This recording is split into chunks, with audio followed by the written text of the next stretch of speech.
because if I turn, it's going to be a wind tunnel. So I promise I'm not ignoring you. It's just very windy today. But thank y'all for coming out. My name is Anna, and I am one of the educators here at Sea Turtle Inc. And we're going to take about 15 minutes or so to learn a little bit about our organization, what we do here, and how we help sea turtles. So a couple of things before we get started. If you do need to use the restrooms, they are right around this corner by our resident tanks. And if you need to get up for any reason, move around, feel free. But with that, we are going to go ahead and get started. And the only way to really start this presentation is with our founder, and that is Miss Isla Fox-Letcher. And she founded Sea Turtle Inc. in 1977, and she founded it right out of her backyard.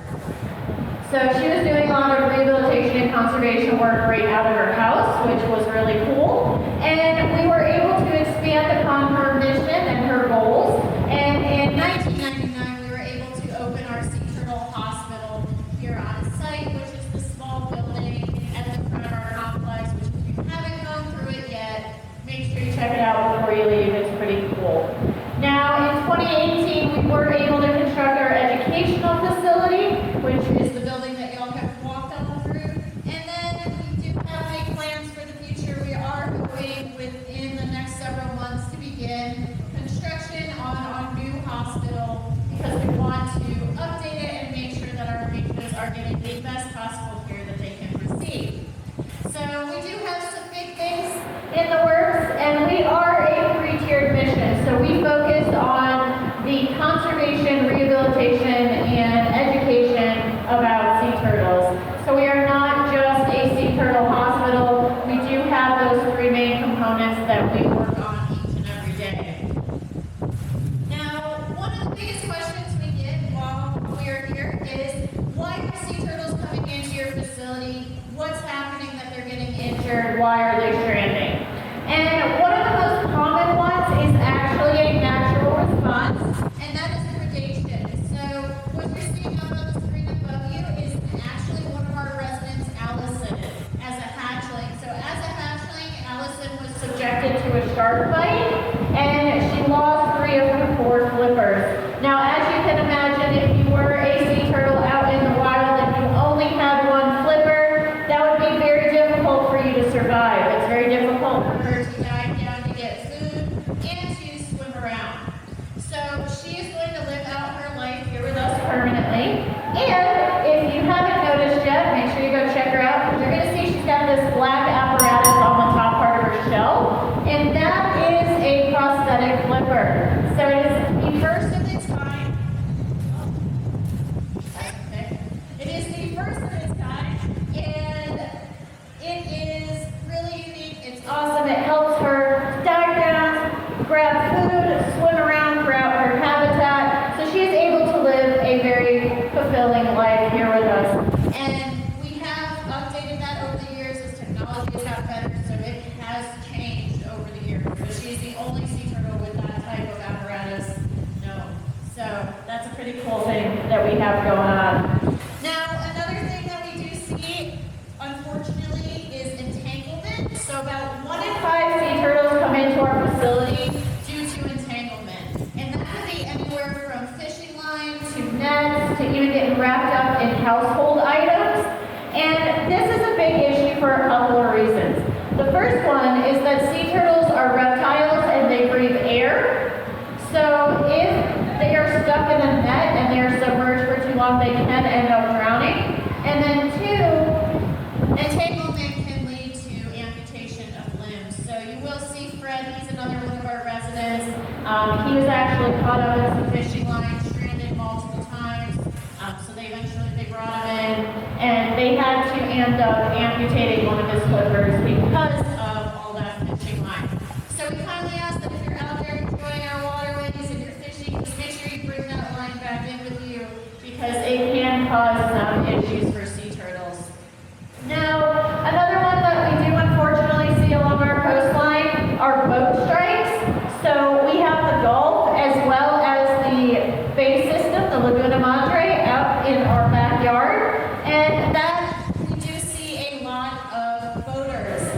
And the bay system is very shallow, and it houses a lot of seagrass habitat, which is wonderful food for juvenile green sea turtles. So we see a lot of juvenile green sea turtles migrate into our bay to feed on that seagrass. So again, they have to surface to breathe air, so that puts them in line with propeller strikes of boats.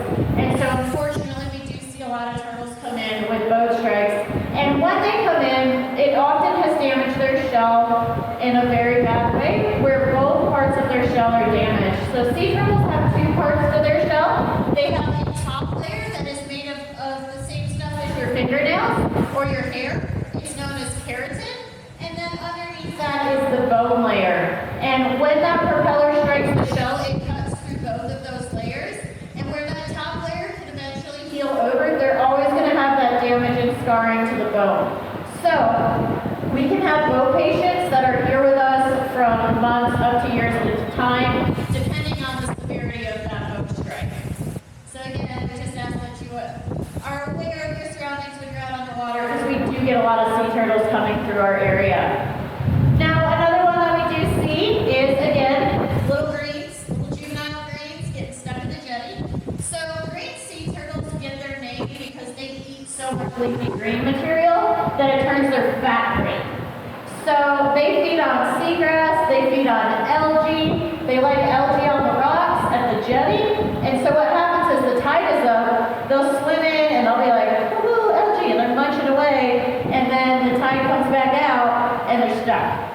So we kindly ask, if you ever see a sea turtle out of the jetty and it appears to be stuck in the rocks, do not try to help that turtle. Please give us a call, because sometimes turtles have underlying issues going on, and that's the add to why they're stranding, and they may have some internal issues that you can't see. So if you ever see a sea turtle that looks like it's in distress out in the wild, just give us a call and we will respond to that.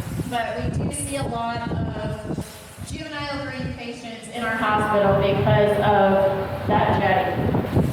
Now, unfortunately, we do also see plastic consumption. So, sea turtles, I want you to think about this for a minute. I want you to think about your brain. Your brain, if you put your fists together, is about the size of your two fists.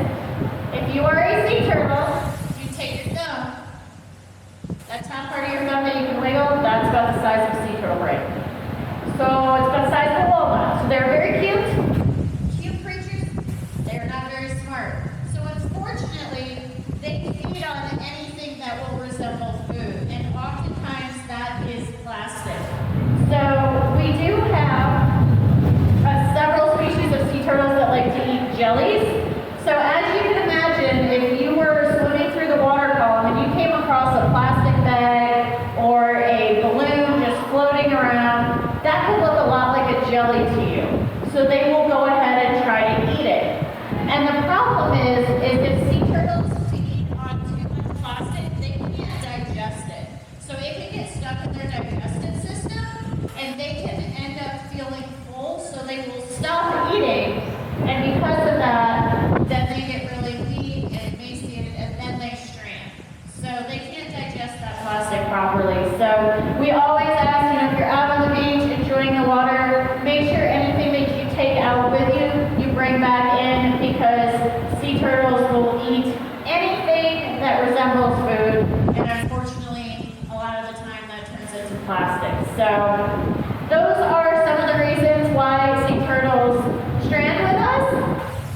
And, oh no, that's a good one. Sorry about that. So those are some of the reasons why they strand with us, and that leads us to rehabilitation. So we get sea turtles in for every single one of those reasons. We've had them in here, and what happens when they come in is we will intake, we will do measurements, we will take x-rays, we will take blood work, if we need to administer medicine, we'll do that, or shots. We will do whatever we need to do to get those sea turtles back out into the wild. Because there are 7 species of sea turtles, and out of those 7 species, every single one of them is either endangered or threatened. So it is very important to us that we get sea turtles back out into the wild. And we can see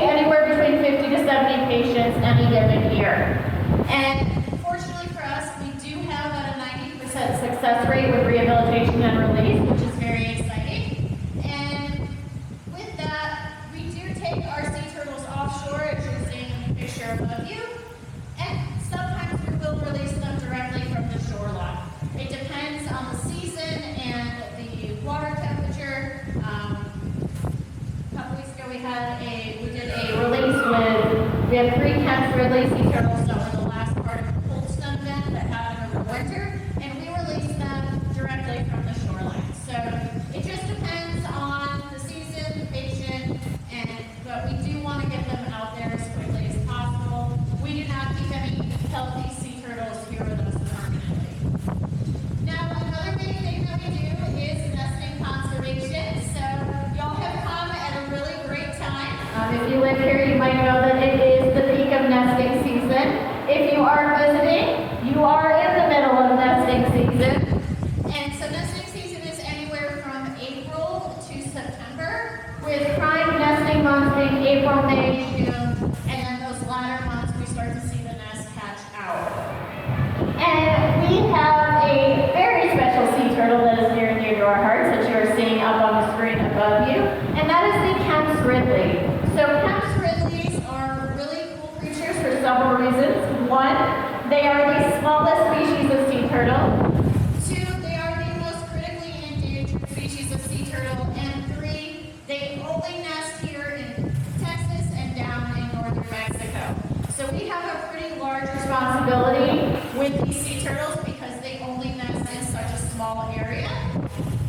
Now, when a female comes up to nest, she will pick a windy day. And they do nest during the day. They're one of the only species of sea turtles that nest during the day. And they prefer windy days because it helps brush away their tracks as well as their scent. And I will tell you that today was a perfect day for nesting because I responded to some this morning. I believe we had 4 nests this morning. And 2 of them were right down on the public city side. 1 was up on the county axis. So you do have the opportunity to see sea turtles nesting. Everyone that reported those nests were either locals or tourists, people that were out on the beach.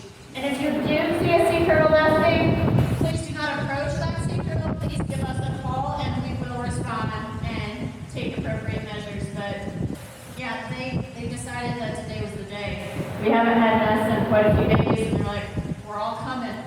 So what they do is they will climb up out of the water, and then they will dig a hole about 2 feet deep with their back flippers, and that hole about to fingertips to your elbow if you want a visual.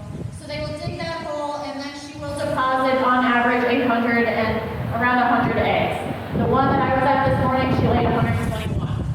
So at which point, after she's laid those eggs, she will use her back flippers again to cover up that nest, pat it down, and then she turns around and heads back to the ocean and says, see you later. So female sea turtles do not take care of their babies. There is no parental care. They do take measures to protect them, the windy days, and also by covering back up the nest, but they don't take care of those babies, and they most likely never see them again. But female sea turtles can nest they can have 1 to 3 nests in a season, and they do nest every 2 to 3 years. So they nest cyclically.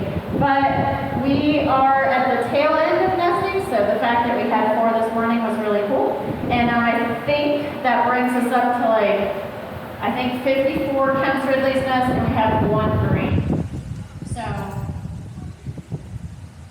once we I'll let you know. Yeah, no worries. So another cool feature about sea turtles, or Kemp's Ridleys specifically, is that they will nest in large groups. So they will come up on the beaches and they will nest en masse. We don't typically see it here because we're so heavily populated, but you'll see it down in Mexico a lot. And that's known as a barriga.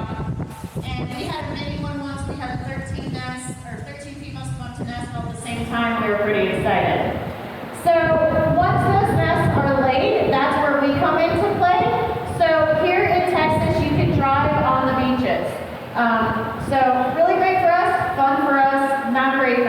turtles. So once a nest is laid and we have been alerted to a nesting female, we will immediately respond and we will go out and excavate that nest. So we remove all of the eggs, we count the eggs, and then we relocate them to our corral, which is a protected area of beach down along the county accesses so that we can monitor that nest. We do this because we don't want people accidentally running the nest over, we don't want people interfering, and we don't want animals predating those nests. So every single nest that is laid on our island in Boca Chica is relocated to our corral so that we can safely monitor it. Now, once that nest has been laid, it is about a 60-day incubation period. So it takes about 2 months for those babies to grow, and then they all hatch out. And when they hatch out, it's known as a foil, so you'll start to see the sand wriggle. And then as that sand's wriggling, you'll start to see little heads poke through, and then they all boil out together, and then they frenzy. So they head to the ocean in a large group. And they do that for one very important reason, and that is you are a lot less likely to be eaten if you're traveling in a group. So they all go to the water together, and as they're doing that, they are also doing a very important thing, and that is called imprinting. So we allow them to make the trek to the ocean by themselves because they're imprinting on the sand. And what that means is that they are basically creating a footprint of where they are. So they basically have built-in GPS. They can navigate and they know where they are, so they will come back within 50 miles of where they were born to lay their eggs. So the females that are currently nesting on our beaches are generational females, and they were at one point born along our beaches here. So it's a really, really cool thing when you think about it. So those sea turtles need to do that imprinting, so we do not impede on that while they're heading to the ocean. We allow that to happen. Now, a lot of the time we get people that want to know what they can do to help. One of the easiest ways to help is to reduce your plastic footprint. So that could be reusable bags, reusable water bottles, metal straws. Another fun one that I like to point out to people is if you're out on the beach and you dig a hole or build a sandcastle, please fill your hole in and knock your sandcastle down when you leave. Because if females come up to nest and they fall in a hole or run into a sandcastle, they could potentially get very stressed out, deem that beach unsafe, turn around and head back to the ocean and perform what's known as a false crawl. So they will not lay those eggs, and about half the time they do that, they'll actually drop the eggs and lose them. So, do not knock a sandcastle down that someone is actively building. But if you're out at